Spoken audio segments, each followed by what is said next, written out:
Hey guys, it's A-Dogs, and today I'm doing my Direful Loader profile post DZ-BT09. Now I know it's been quite a bit, we're now up to set 11 I believe, so it's been quite a bit, I do apologise for that. But here is the list post DZ-BT09. Unless anything changes in the next few sets, this will probably be the main list for a while. So let's jump into the deck profile. So ride line pretty standard, you know, the 0, 1, 2, and 3, that doesn't change.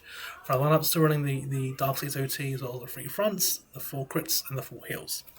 It's running the 4 PGs and the 3 Pelagia. Pelagia, again, it's just still very, very good. It does allow us to get our Direful dolls into the soul, and just overall helps make a strong, fluid game plan. Next, we do have 3 Bartholomew. I can't remember if I was running 4 before or 3, but 3 has been the perfect number now. As I said, our resources now is pretty manageable because we have the passage to time that can help us find the Bartholomew, especially when we put them on the deck, the shuffle. So we do tend to find Bartholomew fairly easy. So 3 has been a good number. Around 4, I think the passage of time, just still a very phenomenal order. Again, it does allow us to find a Direful dolls that we're missing from the top 7, and it also again allows us to put 2 dolls with a drop back into the soul.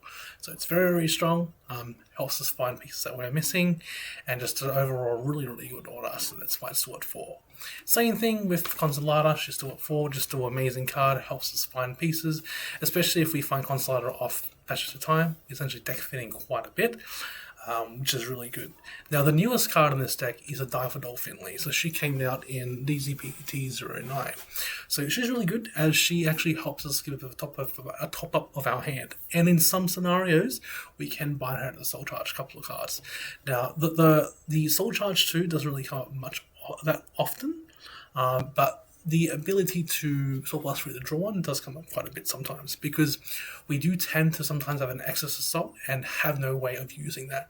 So Finley actually does really help with that scenario, where we can actually build a bigger hand overall with the excess resources that we have, which is actually a really good addition to the deck.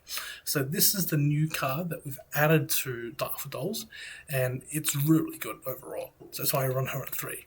Now, because I run her at 3, there are things we've had to change around to fit her in. So I believe the Bartholomew was from down to 4 to 3. And then the Liberator, to go through the other 2 in a sec, we put Liberator down to 2.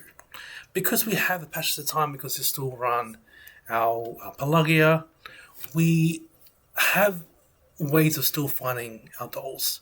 So her ability to put stuff into from the drop to soul is still relevant, but not as relevant compared to the others. The other big problem is that she has no shield. Now, yes, she does have 5 key shield from Android, but again, we have Pelagia that can allow us to put those dolls back on the soul. And we also have the Passage of Time, which kind of works as a Liberator by allowing to put the dolls from a drop back into the soul. So instead of her being a one to put 1 card on the soul, she does 2, which is really good as well. So that's the main reason why we've cut it down, again, because the shield's not higher. We had to find room to put the Finley in, because the Finley is really, really good. It's, again, because we do tend to have an excess amount of soul. And then the draw one, we still tend to use as long as we have the excess resources for it, or we can stretch our resources for Bartholomew. That's still fine, but our main way of draw power in some scenarios mainly is our Finley. And there are multiple different ways of even generating extra Essex Soul in the deck. So I think I might make a video just on Finley herself, on why she's good on dolls and the applications you can do with her in the deck. I'll try and kind of make that video in the next couple of weeks or whenever I get the chance, just to kind of explain why she's a good card. But yeah, so that's why I run the 2 copies of Liberator. Still really good Direful doll, still hits good numbers, just we need to make space. That's the big thing. Next we have 4 Direful doll Liberator, so she's obviously a clearly 4 off, she's never going to change, she's a multi-attack of the deck, so we need to run her at 4. And then lastly, we do have the Tarkina. Tarkina is another way of searching for our dolls too that we are missing. And again, she's also really strong beast sticks, just like Liberator. But Tarkina and her 10k power can be obtained on grade 3 and regardless of what grade the opponent is on. That's why we surrounded at 4. So that's kind of a quick rundown of the Direful dual deck. If you have any questions, feel free to leave them in the questions down below, and I'll do my best to answer them. Alrighty, thank you guys for watching.